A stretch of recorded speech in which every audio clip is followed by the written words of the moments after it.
生總會跌下坡，用溫暖的雙手驅走這風波。人生總要奮鬥，幾番風雨繼續走。若是你要擁有，一切靠雙手。繼上回咧，阿莫生咧就即係講到關於住院卡嘅問題啦。咁但係依家呢一下咧，其實我最近趌州到我嗰件事咧，即係趌州司馬嗰個就即係住院問題啦。趌州到我就投資個問題。呢一 part 咧就好彩阿莫生佢嗰日咧，其實我同佢分享呢件事咧，即係我喺香港做呢件事之後咧，阿莫生係好大反應。其實咁多個聽到我呢件事嘅人咧，有人聽完好似冇嘢，係啦，就話誒你係咪都買咗啦？唔緊要啦，算啦咁樣。有人咧就係好似係聽完唔知係乜嘢。咁咧有啲人咧聽完之後話咁買咗唔緊要咯，即係你咁你等下啦。或者有啲人咧好似 Vincent 有講過㗎，哇！但係呢啲唔好喎，其實咁何必要咁嘅咧？即係佢有反應係咁嘅，同埋佢都幾大反應嘅，佢會話我唔信呢啲嘢嘅，即係嗰種咁嘅態度嘅。但係我聽完之後我就覺得算啦，我買啫又唔係你買，你唔需要咁緊張啦。我自己覺得係咁就算咯。但係莫生咧。當刻咧點解我會咁覺得佢講完我咁入心入肺入氣得我？因為佢平時個人係冇咁激動，佢係平時個人係比較平靜啲嘅。咁即係佢唔會有激動咁種情緒不濟。我真係同佢傾咗咁多次偈。但係嗰次佢聽完我呢個 case 咧，我察覺到佢幾激動下。佢幾激動下。其實咧，因為咧阿莫生佢嘅反應就令到我哋覺得，咦，我哋係咪應該做一啲行動去保護翻自己咧？咁樣，即係因為咁樣我哋先會去做。所以都要多謝莫生。佢當刻冇咁激動咧，佢真係去到你問我生活中係算幾激動啊？佢覺得好似你真係賴嘢你，即係佢覺得好似係咁樣嘅情況嘅，差唔多係。咁跟住，但係我嗰刻係完全相信自己係冇理由蠢到咁嘅，即係咁大間銀行咁大間咩嘢，點會咁呃你啊？即係永遠中咗嘅人咧係。會自己同自己有個解説㗎，佢會揾一啲理由去令到自己接受呢件事。係，莫生，我想問下你，當日你聽見我講嘅時候就你依家講翻嘅，你係咩心情咩諗法？你唔好講個事件先，你咩心情嘅諗法嘅？其實當其時係嗰時候我一諗到你幫我講呢樣嘢嘅時候，我第一個反應係講緊，我印象中你嘅數口係幾好下。係啊，就係啦，我都唔係咁蠢㗎，我就係點解你會做呢樣嘢咧？係呢件事我又要解釋，即係你咁你會唔會覺得話？你會唔會覺得話邊有咁蠢去信呢啲？你有冇咁樣諗嘅咧？其實有嘅，有諗啊，有嘅。即係你點會蠢到信呢種嘢㗎？即係你會唔會咁諗咧？其實我都會，因為我都會面對過，因為都唔係第一次。唔係第一次啊？唔係第一次。我都有死火啫。客仔入邊咧，身邊朋友攞俾我睇咧，做咗一樣嘢。當我去證實咗一啲嘢俾佢哋睇咗之後咧，咁佢哋先至了解到，其實同我之前買嗰時候講嘅嘢係唔一樣。係咯，我一直有提過，但係其實即係今次睇條片，我彎勾下件事係咩咧？其實就係我原本諗住翻香港做 FD，即係fixed deposit，即係呢度定期存款。咁因為其實你親身去到銀行裏邊做咧，一種問定佢咩 rate 咧，因為我嗰啲錢係香港錢嚟㗎嘛，咁我哋個做工又翻香港喎，咁做一做利率會高少少，唔係高好多啊，高0.幾至1咁上緊嗰啲嘅啫，咁所以又去做啦。咁其實從來個心都係諗住零風險嘅，真心零嘅，真心嗰啲錢係諗住係零風險嘅嘢嚟嘅，係純粹叫做錢叫做增值少少嘢咁樣嘅東西嘅啫。我哋都係咁樣同個銀行講嘅喎。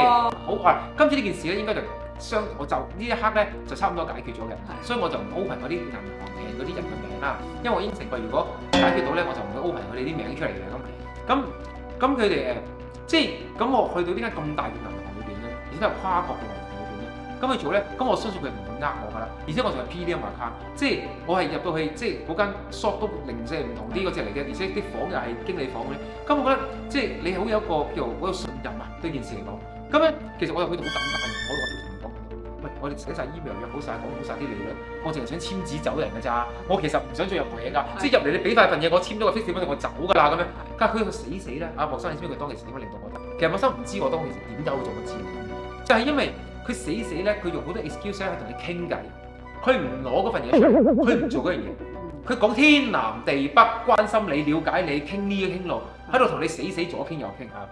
咁咧傾到你咧，同我同師媽都好似咧掟咗喺度咧，同佢媽媽喺度咧，整下變咗好似朋友傾偈咁嘅款就。咁咧今日又分享我哋去馬來西亞又咩香港家庭啊，講下呢啲咁嘅嘢啦。跟住我哋又開始講，你哋會開始講少少你嘅真心説話。跟住話其實我哋呢筆錢咧唔係唔想做投資，不過係唔要，即係我哋都講明，我哋係唔要風險，唔要零風險。其實 fixed deposit 就最保到本，我1蚊都唔想傷到我本咁樣。咁但係佢話冇嘢啊，都有㗎嘛。都可以噶嘛，嗱佢就咁樣咯，咁算唔算呃人咧，學生啊？你覺得佢有冇誤導成分咧？呢件事？其實就係喺呢啲就係一啲 agent 啊或者銀行嘅agent 裏邊咧，一啲話術呢啲話術，佢哋講一般撞邪撞邪，打個字撞邪喺度。你問翻佢咧，佢講嘅話其實係真係冇錯，唔100%表達出嚟。咁算唔算呃人咧？咁一樣嘢咧就係，咁你最低限度你要俾張紙我睇啊！咁你講得啱啦，係啦，其實從來係冇嘅。佢冇張紙喎，佢揾張白紙猛咁寫俾你睇，會點？佢用原子筆同埋白紙去解決。咁其實跟住個流程就係，佢就話俾你，咁跟住佢就解釋，我話咁其實我淨係想收息嘅啫，我唔要損到我本金嘅。咁我話我投資嘅知識有，但係唔係成個地球嘅息晒。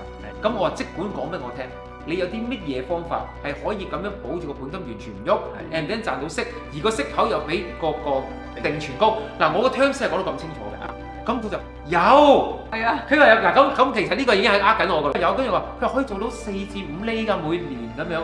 咁嗱，你一聽到你就會心動，因為嗰度係3厘甚至乎第3厘仲會減緊息嘛。咁佢講做到4至5厘，係咪任何人都會有個諗法咧？我想問學生，其實呢個係咪就係個話術嚟咧？係。嗱，話術，但係個問題就係出現邊度咧？就係講緊佢今日嘅問題係講緊你筆錢擠落去係俾你咁高利息啦，但係不過講係低風險啊，零風險啊嘛。係喎。咁我哋就會懷疑啦。咁你講你零風險，你4到5厘，咁呢5厘係邊度嚟？我又問，我唔係咁蠢嘅。佢就話攞我哋嘅錢去借貸俾啲私人啊，俾啲企業啊去做借貸，所以就攞翻嚟。佢咁樣同我講㗎啦，我有問㗎，係啊。其中一樣嘢，你幫我提起嚟嘅時候，佢講佢又俾我少少保險人壽嘅。係。我一聽到呢句話咧，就係我死火，就係覺得到有問題出現。點解？因為保險人壽問題係咪？係。因為冇一個保險公司會出咁樣個產品咧，係防你哋講緊咩？你講係4、5年之後，可能我會用到筆錢啦。係冇保險公司係咪唔會有咁出咁短期嘅嘢嘅？嗰個時候我就幫阿師爸佢哋講，你睇翻你嗰份文件，有唔有任何一樣嘢係寫緊，可能係60歲啊、70歲、80歲嘅？咁師爸佢哋就我就成份俾咗佢睇啦，之後都係寫，係啊，就寫出嚟啦。80歲啦，係啦。其實我哋嗱講真啦，你嗰刻同我講咧，其實我都聽唔明，我係聽唔明嘅。即係嗰日嘅電話裏邊啊，咁其實嗰日好夜㗎，學生我好心咧，佢由8點鐘幫我解釋到10點幾。其實我嗰刻我係用咗好長時間去理解你講緊啲乜嘢。其實我自己揸住嗰份嘢，我都明白呢一 part 嘅。咁我想講就係，跟住後尾佢咁樣講咗之後咧，咁我信咗佢啦。跟住我就問佢，但我唔鎖死喎。佢仲有一個 terms 講我聽，唔緊要㗎，5年內連本帶利一定攞得翻㗎。可以自己可以大忽攞少少攞，任意攞點攞，仲可以轉換唔同貨幣都得啊！呢種新產品好正㗎咁樣，仲會滾存添複息咁。佢講嘅嘢好似似是而非，又啱講到好好，仲揾支筆嚟到寫晒俾你喎。咁係咪其實係唔啱嘅咧？喺保險推介嚟講，其實因為你喺記住一樣嘢，一有關於到保險嘅成分喺入邊，咁首先我哋第一件事我哋就會諗到 commission。OK， 嗱，任何一個產品你賣出嚟 ，agent 都會拎 commission。我講最基本啊，就先講緊儲蓄㗎啦，可能佢會到5到18先，或者係更加高。嗱，咁你擠筆錢落去，嗰5到18先係 agent 嘅 commission 攞咗啦。係。跟住佢又幫你講緊，佢亦都可以俾你4厘。係咯。啱冇啊？係啊。如果我講緊佢拎18先，跟住係要俾埋你4厘，咁呢個產品唔最低限度要做翻14厘出嚟啊！嗰刻我老醒啦，你知我仲問咗佢咩問題啊，莫生？我唔要有 management fee 管理費，所有嘅嘢我都唔要，我使乜先買？佢答我冇啊，莫生你知道冇啊？係。咁佢有冇啱我咧又？咁肯定啊！嗱，咁即係其實佢好似係欺騙我嘅喎。因為我一聽完咁樣講，冇可能嘅。係喎，佢有講過話冇管理費嘅喎。我問佢㗎嘛，你記唔記得啊？係咯因為我買個基金啊嘛，係又係輸管理費㗎嘛係啊，又輸價格㗎嘛係啊。其實我中過好多招㗎啦。不過我所以點解先有咁審慎㗎？我連咁審慎嘅人都中招咧，我真係想做呢條 video 咧，提醒下大家，就算你中咗幾多招，騙徒都仲有高一仗嘅方法。係，因為我仲記得我哋問佢有咩情況之下我哋會蝕個本嘅？佢話除非咧呢間咁大嘅銀行倒閉，我哋先會蝕個本。係佢咁講嘅，係咯。啱唔啱呢個説話？啱。其實係啱嘅，但係佢冇講晒全部。咁你淨係講一忽出嚟，咁嗰啲叫騙話啦，呢個唔係叫全真話啦，係咪？所以最尾我攞翻成分嚟睇嘅時候，當時我特馬斯巴分析嘅時候咧，跟住你睇翻個圖表，真嘅圖表出嚟嘅時候咧，就完全係另外一回事。最想講嘅一定要保本，係啊，咁你嘅保本咧由第一年就開始一路係低過你嘅底本嘅。係啊。你知唔知啊，莫生？你依家跟翻呢番説話，你打破咗好多人嘅美夢，亦都咧救咗唔少嘅人。因為其實我喺講我直播呢件事嘅時間咧，好多朋友就同我講緊 OK 㗎，10年8年後仲可以。其實有好多人仲唔理解呢件事，跟住咧喺度等緊第6年或者第7年或者第5年嘅朋友喺度㗎。其實佢哋唔知道自己中緊招㗎，所以我哋其實今日而家做緊救世主，一路救緊好多人。你知唔知道啊，莫生？其實我哋要解説下究竟呢件產品東西點解潛在咩風險，同埋佢嗰個風險位係乜，而導致到咁多受害人都唔知自己受害咗。因為咧好多 case 就係佢買嘅時候咧，佢一路個心裏面咧都好似我哋之前嘅諗法。一開始嘅時候，個 agent 點同你講完之後，好啦，佢等咯喎，佢等5年10年，等到第10年嘅時候，跟住先睇，咦？點解咁少嘅？我擺10年㗎咯喎，跟住當刻先至如夢初醒，但係佢個 agent 已經唔知去咗邊啦，因為10年後啦嘛，咁佢都唔知揾邊個，咁唯有算啦，冇辦法啦，咁我取消呢份保險啦，攞翻多少錢啦，大10年咯喎，跟住佢就話，保險係俾人呃嘅咁樣，就會有咁嘅感覺。我最近將呢件事分享俾阿 Con 或者澳門朋友，佢以前都係做銀行嗰啲基金經理嘅，佢話我好多 case 見過，啲人係10年後攞呢份嘢翻嚟嘈交，其實係完全得個嘈字，跟住好失望咁樣，唔開心走。佢話佢都見好多呢啲，所以佢自己都唔做呢種產品。佢話佢都見到都心酸啊。佢話佢見到好多，佢都話係咁樣。即係所以其實呢啲嘢係屢見不鮮啊！如果你哋行內人嚟講，我相信係咪咧咁？係咯，因為呢個產品其實唔淨止係得香港有，嘅馬來西亞都有好多。我相信全世界都有㗎，係咪咧？係啊，銀行都有。其實啊，呢個嘢係好唔啱㗎，莫生。我從來都冇話過要買保險，亦都冇話過要買人壽，我完全都冇話過呢樣嘢。我只不過想做 fixed deposit，將啲錢變錢啫嘛。你無端端俾啲咁嘢我做乜咧？其實你咁已經係算唔算一個誤導成分咧？已經係一個係一種人可以買嘅啫，就係講呢筆錢死貨，我根本我冇用。咁咪即係錢多得滯，講多得滯嘅人，多錢得滯嗰啲人。係啦。佢嗰晚都咁同我講㗎。多滯嘅時候，你梗係覺得到你唔知我做咩嘅時候啦，咁你使咩？因為呢個產品咧，佢最好嘅得益咧就喺將20年之後。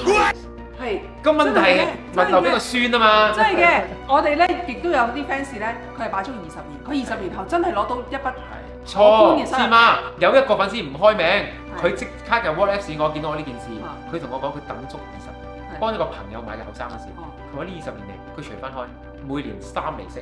哦，即係擺20年都係每年3厘息。嗰啲唔係每一個，20年後都得收成正果。但係你有3厘息，每20年都有3厘息喎，係嘛？呢20年啦，嗰個3厘息嘅嘢有千萬咁多樣嘢喎，你自己鎖死20年喎。喂，大佬啊，我同你都結咗婚20年啫。但係如果你當期你第10年攞出嚟嘅時候，分分鐘冇喎。係嘅，可能本都攞唔翻。本都攞唔翻，我哋擺10年。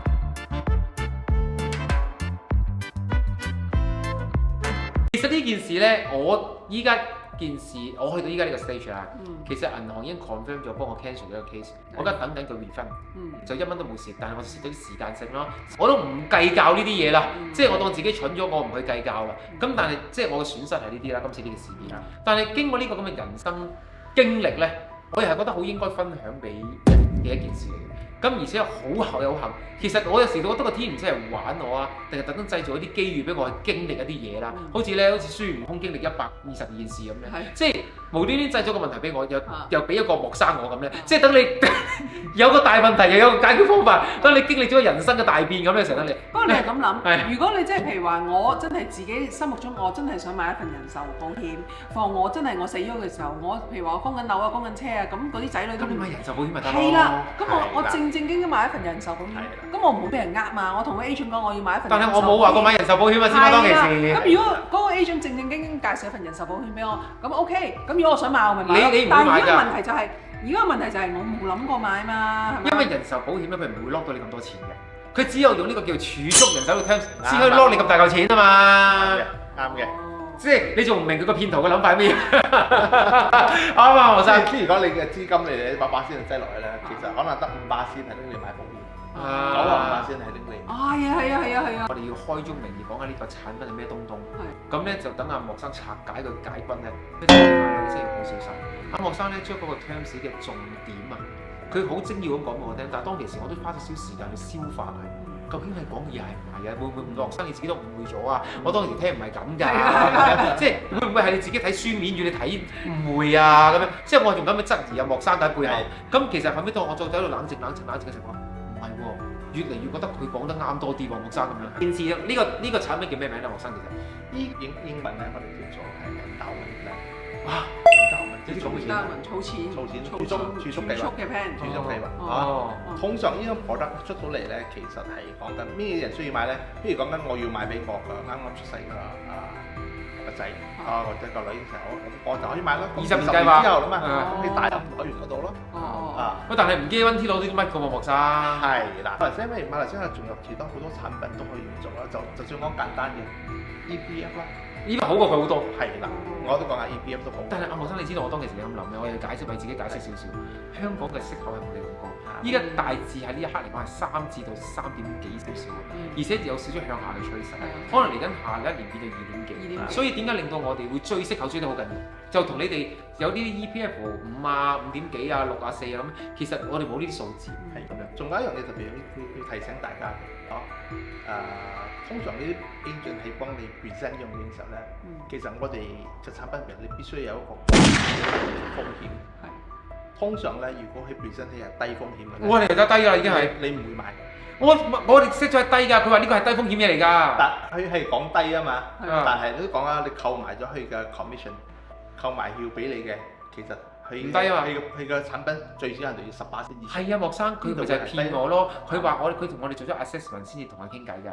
我哋係低嘅，跟住咧最尾咧，佢話呢個產品都係低嘅。真啊！結構性嚟講咧，本身呢個產品咧都係騙人。即係我講埋騙人咩？誤導嘅。嗱，我先有啲人唔知我哋講緊呢個叫咩產品。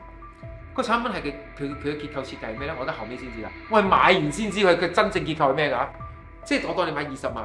港幣乜幣都好啦，20萬咁計，你買20萬落去咧，佢嘅演説就係呢20萬咧，會喺頭嗰5年咧不斷有4厘息 ，and then 打後會滾存 ，and then 可以越 draw 多越少，跟住咧你越之後越多，咁你咁慢慢搣出嚟用，好正啊，又 flexible，又可以儲到錢，又滾存，又高利息，係咪聽落呢間就係哇史上最好嘅儲錢，係咪先？仲會送埋人壽俾你，仲會送埋第1年醫療俾你，全部免費，跟住第1年你買咧，仲會有個現金回贈。跟住仲可以將筆錢分3年先擺落去，唔使一次過鎖晒你啲金錢。你打後嗰第2、第3年仲可以做 FD 繼續賺息，係咪好 perfect 咧？perfect 喎！莫生，你話佢咁嘅演説係咪真係乜人都俾佢氹晒落夾先？你話係，所以好多人就係喺邊度做會俾誤導到咧？係你講緊你分3年嚟俾啦嘛？係，好多人就諗住依個 plan 係for 3年。咁呢個我冇俾人誤導喎，我清楚喎。咁之後你俾咗3年之後咧，咁其實個 plan 係20年啊嘛。咁你係佢從來冇提20年嘅莫生，佢從來提係話5年嘅咋。佢話5年咧，你就可以連本帶利攞得翻嚟嘅嘢。佢係咁於是咧，我買咗啦。咁買咗，咁我聽人講，我話買啦。咁你聽到咁你實買㗎，因為你原本就係好息之徒，想要息啫嘛。佢咁樣你實買㗎，係咪先咁講？咁跟住你買咗啦喎，買咗之後跟住，咦，發覺。點解好似唔係嗰個東東嘅？即係點解發覺開始唔係咧？就係佢有 call 我哋，叫我哋睇下買完晒之後睇一個列表，有個叫逼單表。咁當睇個逼單表就發覺，咦，點解突然間又多咗一樣嘢，多咗 item 叫做 non-guarantee 嘅 profit 嘅？跟住咧仲有一個表仲恐怖喎，叫做最 worst case 同埋最 positive case 係點樣喎？咁最嗰個叫最 negative case 咧，其實要去到10年後先回本喎。最 positive 咧就5年或者咩年回本，兩個都係模擬嘅啫嘛，唔係 guarantee 嘅嘢噶嘛。咁所以都唔睇啦，睇翻嗰個正當嗰隻表啦。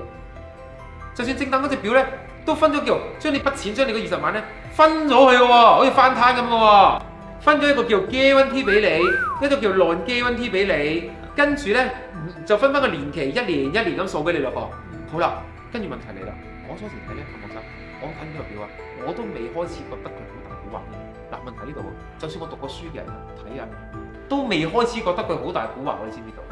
所以你話如果正常一個阿叔阿伯阿 uncle 買咗，有邊個會睇得出？我想問你。講真，佢點樣可以去銀行嗰個 system 度 download 出嚟睇啫？係啦，係啦。呢啲產品咧，通常你一收到呢啲產品嘅時候咧，你一定要翻開嗰份保單。呢個係一份保單嚟嘅嚇，係保單就你睇翻嗰啲圖表，跟住你就會知道，誒點解我呢個圖表同埋之前去 present 俾我圖表係唔一樣嘅。學生啊，佢嗰啲字同 terms 咧，基本上係蝦你唔識字咁，從來唔想俾人明嘅喎，同埋好多嘅喎，即係嗰份嘢厚嗰個電話簿佢好似成40幾頁㗎。即係基本上佢係蝦你係唔會睇晒同埋唔會睇得明。所以其實我覺得買嗰個人嘅書面大過贏面嘅。重點就嚟啦，佢啟動到我覺得周圍要去問人咧。嗰陣時我未問到莫生，啟動我真係問人，我先話令我坐低研究先。嗰陣時佢啱啱做咗手術翻屋企，咁我就開始坐低研究翻呢件事啦。咁咧我就話：喂，咩事啊？你會問清楚個買嗰個經紀同埋即係經理究竟係咩一回事嚟㗎？即係好似睇落好似有啲，我睇到佢好似有啲唔舒服喎。我話即係唔妥當喎。即係我個人嚟講覺得好似信晒佢講呢樣嘢喎。咁我開始咪調查咯，先喺個賣俾我個 agent 度通電啦，即係又要海外咯喎。跟住開始問身邊嘅朋友咯，同埋啲熟悉呢啲嘢嘅保險嘅朋友咯，周圍開始喺度諮詢咯，佢哋意見咯，同埋啲粉絲之間有諮詢咯。咁一路諮詢咧，其實諮詢到莫生嗰位開始咧，我就開始有少少警醒，因為莫生提醒咗個問題，好主要個問題。佢話 guarantee 與 non-guarantee 呢 part 你要好小心啊！佢一開始頭幾年咧已經將你個 guarantee 咧係斬到好低，好似3個月咁斬咗好低。其實你買20萬咧，可能頭一年得嗰你第一俾錢俾6萬啊嘛，已經得翻4萬。第二年又得翻10萬，就算你俾完第二筆，第3年俾晒20萬都係得13萬咁樣。其實你冇咗7萬蚊㗎，嗰7萬蚊 guarantee 即係你有7萬蚊係已經冇咗㗎啦。如果你第3年攞翻咧，其實你冇咗7萬蚊嘅。但係咧，佢會令到你心舒服嘅喎。佢喺個 non-guarantee 度咧，佢會寫翻俾你喎。呢度又寫翻1萬，嗰度寫翻2萬，嗰度寫翻3萬。你好似第3年咧，其實你都有18萬嘅咁樣俾你。咁但係到你佢話5年啊嘛，咁你成日睇第5年啦。第5年咧，原來去到第5年嘅 non-guarantee 嘅 guarantee 咧，大概會係16萬或者咩咁樣咁上緊啦。都仲係蝕過。係啦，咁個 guarantee 咧就4萬到啦，我記得好似大概。咁咧拼埋咧就先至僅叫做20萬。其實如果你擺5年咧，其實如果你要攞翻，而佢嗰個 non-guarantee 又真係俾到佢嗰個 non-guarantee 數字你，嗱重點喺呢度嚟啦，你先至攞到翻20萬走。如果唔係，其實你可能都16至18萬走嘅啫。但係冇 interest 喎，擺5年。就算佢跟足佢個 guarantee and non-guarantee 喺5年攞走咧，其實都係冇息口嘅。咁所以其實已經唔吻合佢當日賣俾我講嘅嘢㗎啦，莫生。呢樣嘢咪就係講緊佢基本上嚟講，呢個 plan 點解係要最少要20年？福利先至可以得到你。你知唔知如果要 generate 到少少利息，或者少少所謂 profit 咧，係要去到第8至10年先有啲叫微利，覺得叫有少少肉食下嘅價錢嘅啫。我記得係。咁大概會係12、3萬或者咩咁啲咁嘅嘢啦，即係22、3萬咁樣嗰啲嘢啦。即係10年啦，係講10年啦。咁跟住你真正如果跟足去第10年咧有個 tricky 位嘅，你就可以 guarantee 攞翻你個本金啦。第10年。所以點解好多人買住呢個嘢咧？最尾俾人鎖完10年得個吉咧，佢個 non-guarantee 幫你俾少少你，跟住你個 guarantee 就10年後你已經回咗本，個 guarantee 等咗10年啊嘛。所以點解個10年先可以嘈咁解？10年就攞到 guarantee 就本啦，個 non-guarantee 又發覺唔妥當啦，就揸住份嘢上去嘈啦。跟住咧發嘈，咁唔通我仲等到你15至20年啊？咁樣即係啲人就開始咁啦。咁係喎，我唔通再等多你10年啊？咁樣啦。所以點解個俾嚿錢佢擺咗10年，得個吉？就係咁嘅意思啦，係咪？我覺得啱唔啱？少少咯。係啦，咁所以就問題就係一個叫 non-guarantee 嘅非保證盈利嗰 part 就出事啦，我覺得係。所以我就將呢個問題我就做一個比喻俾阿斯巴啦，我就講緊如果一門生意我覺得好好啊，會揾錢嘅，話我用10年先至回本，你會唔會做啊？10個月我都諗啊！10年咁你先回本，你點解你要做呢樣嘢咧？當初佢唔係咁講，學生。真係，而且係你最大嘅問題係你將你自己嘅資金無端端又重新鎖翻落去20年。係啊，真係。係啊其實我以為自己鎖5年應該好大膽啦，俾自己5年，殊不知原來回本係10年，係10年啊！最咩10年係冇息，跟住咧去到15年度啦，你再等多5年。如果你過咗10年呢個關口都繼續覺得話10年係冇問題嘅，我再等多5年咁樣，即係如果你能夠咁巴閉嘅咧，如果嗰間保險公司又唔呃你嘅咧，你有機會去到15年咧就開始有啲叫做所謂幾筍下嘅盈利啦。我覺得啱啊。但係我想問黃生個問題，有幾多間保險公司會真真正正做到呢個longevity俾到咁樣15年咧？咁我想問呢個產品以我所知出到嘅市場上係未有20年，最多係10年嘅。咁即係依家全部都係反台居多，都仲係未知道係咪真係20年之後。咁10年嗰個longevity保證到嘅又有幾多做到咧？我唔敢講每一間公司嘅多唔多成數先咁講？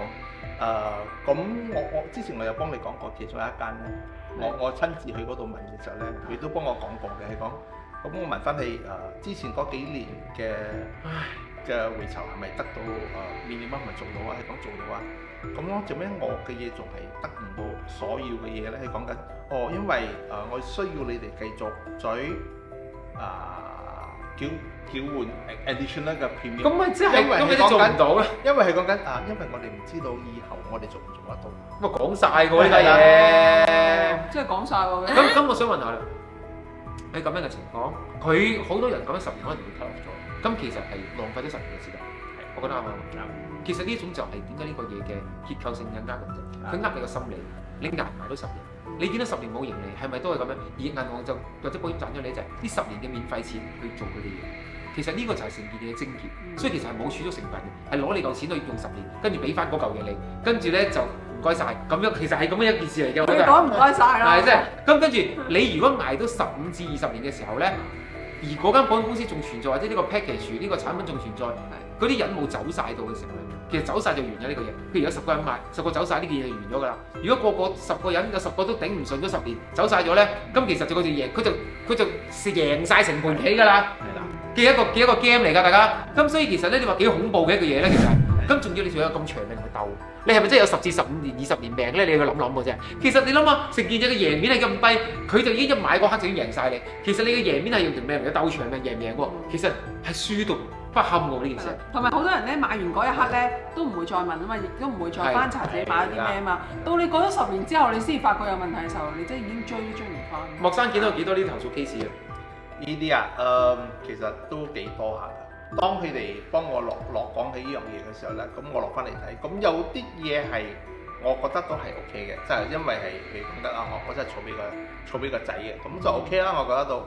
咁如果係講緊係儲俾自己嘅退休金咧，咁如果你講80歲先至攞最終嗰隻數目線咧，咁我講80歲嘅時候，我驚嗰個時候可能唔係你拎。係咯，可能係你嘅孫人係啦。咁你仲要諗下，當其時個盈利 generate 出嚟係咪真係你嘅預期喎？原來我最尾等咗20-30年，得個嘔血咁少咧，真係監生激死喎！真係要咁講，反而早啲死添啊！真係係會唔會咧？其實真係咁嘅情況。所以我哋講緊做一個長期嘅儲蓄咧，我反而講我都會幫客仔講係息口係一個好重要嘅嘢，但係另外一樣嘢亦都好重要嘅咧，就係講緊。唔好綁死你自己，呢個資金唔好綁死你自己。如果呢個資金係綁死你20年或者更加長嘅咧，你會有一個風險喺嗰度。莫生啊，講真啊，你買乜嘢都好多過買呢個啦。其實何必要買呢種？就算你頭先話俾仔啊，都仲有萬幾個方法啦，都好過呢個啊。其實我真心咁勸啲朋友，冇乜必要。其實掂呢個嘢係同掂賭博同毒品有少少類似嘅嘢嚟嘅喎，真係。其實唔應該掂嘅喎，真係。所以我都幫我啲朋友講嘅時候咧，保險咧，其實你淨係可以適合買3樣嘢嘅啫。一醫療保險啊，第2係人壽啊，第3咧你買疾病。危疾係啦，呢3樣嘢咧係一定係 guarantee，基本上係 guarantee。你使我一定賠你啊，你病我賠你啊，同埋醫院嘅時候我幫你俾。咁喺呢樣嘢係 guarantee 嘅，其他任何儲蓄嘅嘢入邊冇一樣個產品係叫做 guarantee 做成。咁其實阿莫生都係一個好坦誠做呢行嘅人，肯揭開佢嘅真面目俾大家睇啦。即係其實呢啲嘢冇乜必要，真係唔好掂。其實有啲粉絲仲喺度同我講咧，佢唔怕啦，即係我講緊我中咗招之後，佢就話唔怕啦。其實擺10年真係唔錯咁同我講啦。我唔知佢經歷咗10年未啦，真係。佢同我講呢番説話真係，即係其實即係我真心咁勸喻大家，未掂到或者聽過或者有考慮緊嘅人咧，我唔該你經過呢件事之後咧，即係重新再慎重考慮究竟發生咩一回事。第二就係真正嘅了解究竟呢個係咩產品先。你亦都唔好立亂擺資金，你擺丁屎咁多。譬如你有100萬身家，擺5000蚊落去，當睇唔到嗰5000蚊，咁樣就係可以嘅。同埋咧呢啲咧儲蓄計劃咧，有啲咧唔需要你擺大一嚿錢，一大嚿錢唔需要喎。佢話叫你每個月擺，咁誒供5年啦就得㗎啦。但係其實咧供完5年又要再叫你繼續供㗎喎。係啊，就因為係呢個係曾經有1-2間公司出嘅產品嚟嘅。寫係寫明5年嘅係嘛？咁最尾嘅時候，如果你識睇嘅時候，你揭開最尾嗰幾頁咧，其實係一個 terms and condition，你講緊佢有權利叫你繼續嘅。不過呢樣嘢嘅時候，好多客仔嘅時候係唔會知道呢件事。到時到期嘅時候，咁你收到封信就要繼續俾啦。係啦。我哋有 fans 供多2年啦，供咗7年。其實我覺得咧，成件事咧係唔應該掂，亦都唔應該留亂推介俾人哋。其實除非個人主動話好想買呢啲嘢啦，除非佢就。如果唔係，我覺得唔應該。同埋即係大家唔好立亂去貪圖一啲好嘅息口啦，去做呢事。其實佢哋成日都話冇事冇嘢嗰啲咧，真係唔好信。但係當刻我哋蠢咗嘢就係冇睇到佢產品嘅呢個款物啊、單張嘅文件咧，就應承咗佢。我哋因為嗰時趕住喺香港做緊啲嘢啊嘛，所以你變咗太快做咗決定。因為俾個時間性逼咗自己，咁所以咧其實就變咗快做決定，咁咧就變咗中咗呢個招咯。咁其實今次想揾阿莫生嚟點解咧？因為由莫生真係行外嚟咁講得好過我哋自己講，即係嗰件真嘅事係乜嘢嘅一回事。咁而且嗰件嘢咧，最尾係去到80歲或者100歲咧，你繼續 continue 都得㗎。即係其實你成件嘢係買一世嘅，可能係一世啲錢擺喺佢嗰度㗎。其實你得閒就裝翻啲嚟用啦，佢當咗自己銀行，簡單啲講係，跟住佢俾翻個咧好 basic minimum 嘅人壽保險你咧，你死咗就俾高翻少少你，咁好似咧賺咗佢咁，其實冇用㗎，嗰個死咗俾多少少嘅人壽保險你，所以其實係冇意思㗎。咁同埋成件事裏邊有個叫非保證型呢個 terms 咧，大家唔該好特別清楚下呢個叫乜嘢東西先。如果你從來冇聽過咩叫 non-guaranteed profit 同埋非保證型利咧，你唔好掂呢個嘢。你非常之了解呢個係咩東東，你先好掂呢件事。咁樣，我覺得就對你嘅好有保障。我覺得呢一個係一個好大嘅陷阱嚟㗎。係，你講啦，我係受害人，呢一個係一個陷阱。咁樣係啦，咁樣我都要再多次多謝阿莫生嗰日佢咁肉緊啊，咁去講呢件事俾我聽，咁我先知咧，我喺度決心咧去銀行嗰度 fighting。咁因為我嗰段時間都仲係好新鮮啊嘛，咁佢都見到我咁大嘅警醒咧，佢覺得我好眼叻我啦，咁所以佢都願意幫我 cancel。咁所以真係要多謝莫生喺個氹裏邊掹翻我哋出嚟，咁啊就好似嗰啲咧公仔機咁掹翻出嚟抌翻落去咧，咁咧就救咗我哋呢件事。如果唔係就真係舐晒嘢嘅真係，即係其實講真，你話係咪舐到冇咗個本咧？咁其實嗰時候安慰自己嘅，咁點計咁10年8年我本都仲喺度啊？咁即係好似氹自己開心咁，其實等於嚿錢擺咗人哋度一世咯。咁其實冇話乜嘢好與唔好咯。所以其實咁梗係攞翻到自己度發動最開心啦，即係咁講。呢個就係阿莫生當日喺電話度勸我嘅一啲説話。多謝莫生，多謝晒你。OK，thank you，thank you，OK，拜拜。喂，細佬，你喺度讀緊啲咩嘅你？我讀緊呢個係喺學校突然之間老師送咗俾我嘅書啦，佢係講踢波嗰啲嘅其實。哦。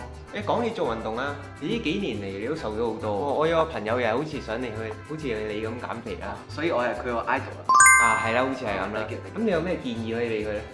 建議呢幾個禮拜啦，阿媽都係飲緊呢個 product 啦，佢好似瘦咗好多，佢依家飲完之後。咁我哋去揾下佢。好，去揾下佢。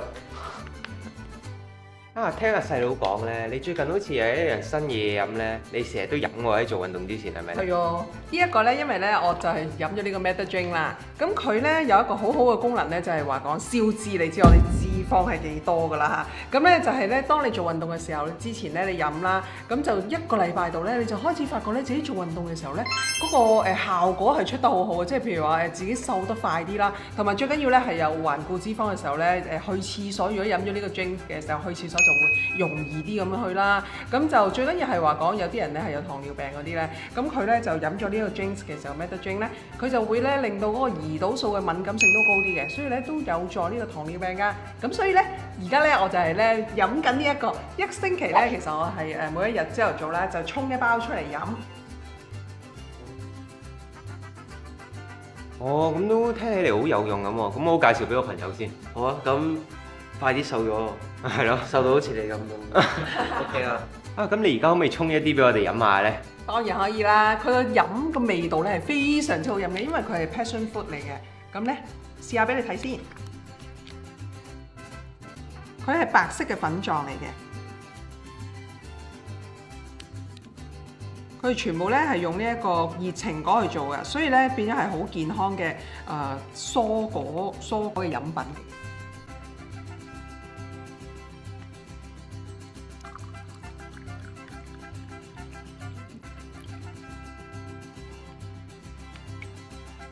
哇，好香喎！佢望起嚟嗰隻顏色都好似啲果汁咁樣。好香喎！俾你試下先。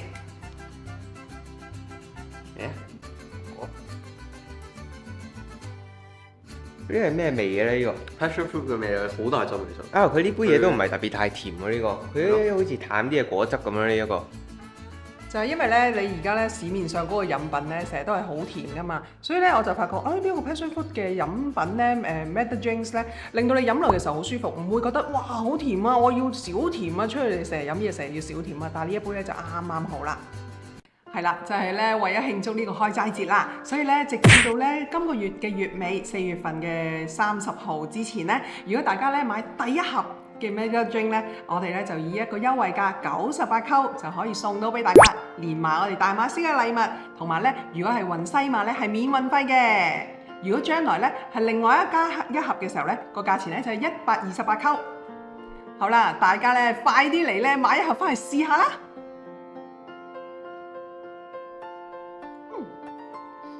！You can start it right now. Anyway. They like it, your friends, because hey, this guy is very good, you know? I heard from my dad that you know how to speak French and Spanish, is it? Yes, I do, of course. Yeah, can you teach both of us like a little some phrases or some sentence? Okay, I teach you one word in French, okay, for example, okay? Yeah, sure. Meta drink, okay? Okay, we can say it in French, meta boisson. Meta boisson. So boisson is like Boisson and drink lah. So you can say meta boisson. Meta boisson. Meta boisson. Boisson. So if you want to lose weight, meta drink, okay?